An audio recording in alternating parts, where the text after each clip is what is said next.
kejadian yang sungguh sangat menyakitkan. Abdullah bin Mas'ud menceritakan, jadi ketika itu, ini masya Allah nih teman-teman nih, Abu Umar nggak tega sebenarnya cerita ini, karena ini masya Allah ya, seorang yang mulia tapi disiksa, dilecehkan, dicemoohkan. Jadi ketika itu Rasulullah lagi sholat teman-teman, Allah di depan Ka'bah. Bayangkan ya, Rasul lagi sholat di depan Ka'bah. Mudah-mudahan kita bisa ke Ka'bah semua ya, amin ya, amin amin. Allah, ini mau sholat dulu, jangan ngomong dulu ya. Allahu Akbar. Lalu ada Abu Lahab.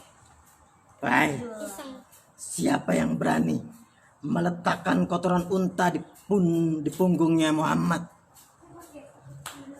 Itu ada namanya Uqbah bin Abu Mu'id, ada Utbah bin Saibah, ada Robi'ah bin Saibah, ada Umayyah bin Khalaf.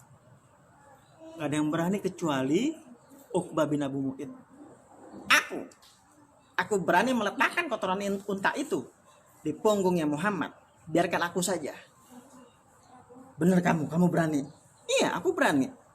Kemudian dengan sabar mereka menunggu sampai Nabi Muhammad ruku dan sujud.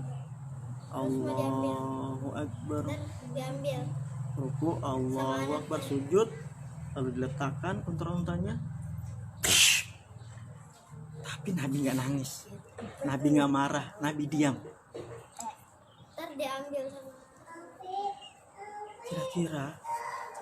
Kira-kira siapa yang nanti akan membantu Nabi ya? Dan Nabi Muhammad tidak bangun dari ruku dan sujudnya kecuali setelah diambil oleh anaknya Fatimah. Pertanyaannya, itu Fatimah ada di mana teman-teman? Kira-kira ada di mana? Kok bisa tahu ya?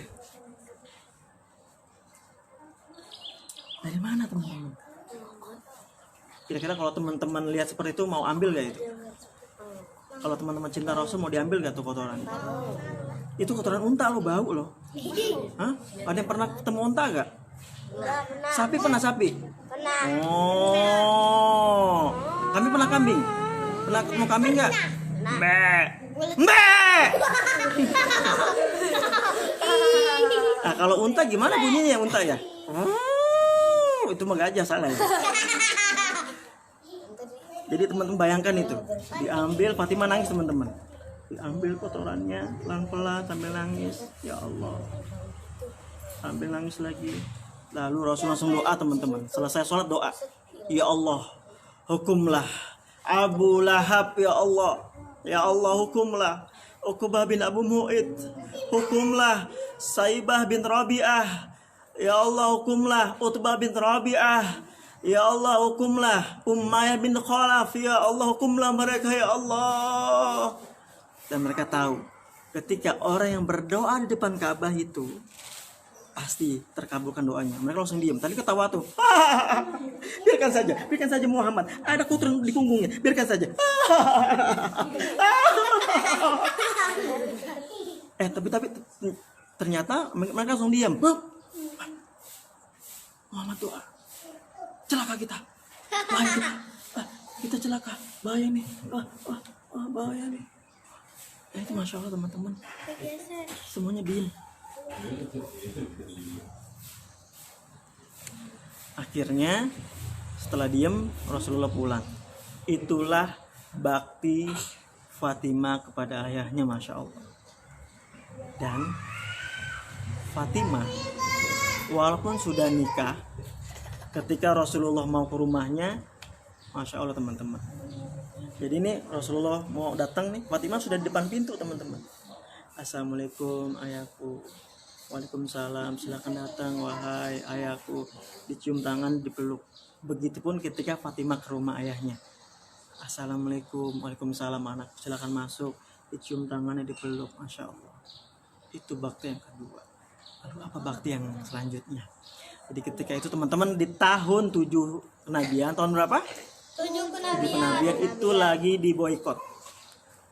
Ya, orang-orang Quraisy bersepakat bahwa tidak akan menikahkan anaknya kepada Bani Hashim dan Bani Muthalib. Kemudian tidak memberikan makanan dan minuman dan tidak berhubungan apapun.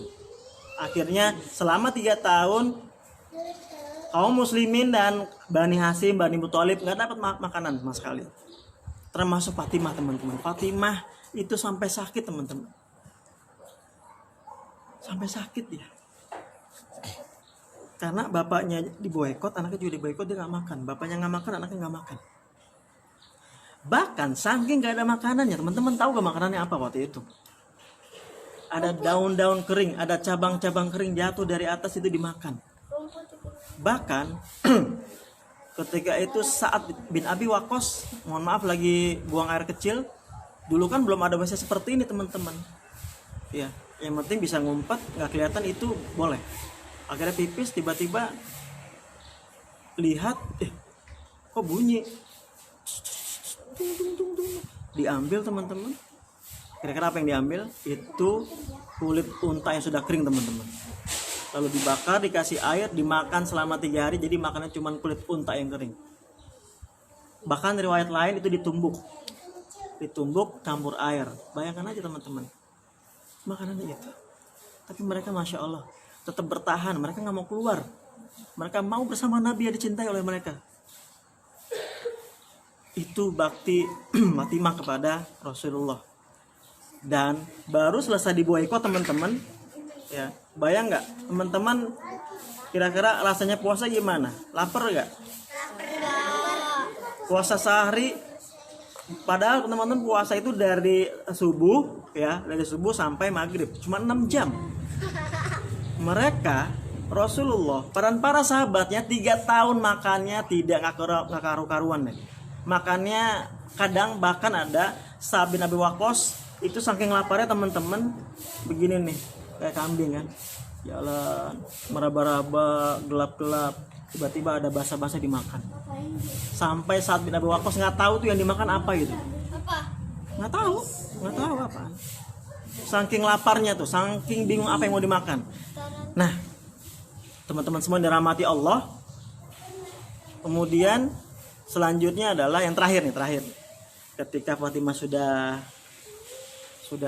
menikah bersama Ali bin Abi Thalib, terjadi perang Uhud.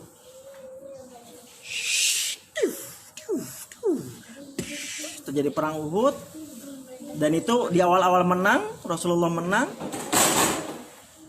Tapi yang kedua ternyata hampir kalah. Kenapa kalah?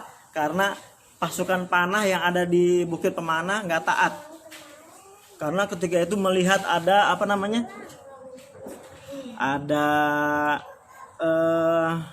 harta rampasan perang. Jadi semua turun semua, ingin ngambil harta rampasan perang itu. Kemudian Rasulullah terdesak. Kemudian Rasul hampir mau dibunuh. Lalu dipukul kepala Rasul, tapi nggak sampai Jadi dipukul, ininya luka, teman-teman. Pipinya luka, bolong. Akhirnya harus dicabut besinya. Karena dulu helmnya pakai besi, tapi dikasih air, tapi rusak.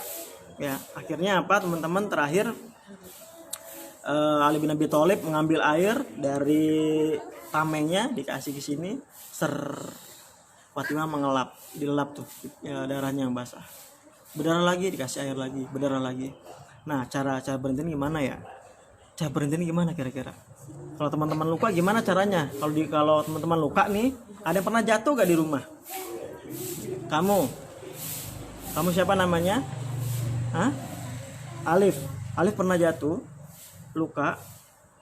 Terus dia apain sembuhnya? Dikasih apa sama bunda? Obatnya apa? Perih gak? Enggak. Apa kira-kira? Tahu gak dulu ada betadine ya dulu? enggak, Dulu ada obat merah gak? enggak, Pakai apa? Pakai tikar, teman-teman. Tikar dibakar, lalu ditaruh di pipinya. Sakit. Tapi itu berhenti darahnya langsung. Bayangkan itu. Rasul yang mulia, tubuhnya harum, senyumnya sangat baik sekali, akhlaknya baik. Tapi saat itu Rasul nggak marah. Dan ada Fatimah. Oke, itu teman-teman kisah tentang adab anak kepada orang tua, teman-teman. Yang pertama tadi apa? Fatimah membantu mengambil kotoran unta di punggungnya. Yang kedua, Fatimah selalu menyambut Rasul ketika mau ke rumahnya. Ketiga, Fatimah membantu Rasul ketika Rasulullah sakit. Nah, alhamdulillah udah selesai kita acaranya, berkisahnya. Kita semangat dulu. Istaidu. Santri Madrasah Quran Al-Arqam. Enggak semangat, ulang ah. Santri Madrasah Quran Al-Arqam.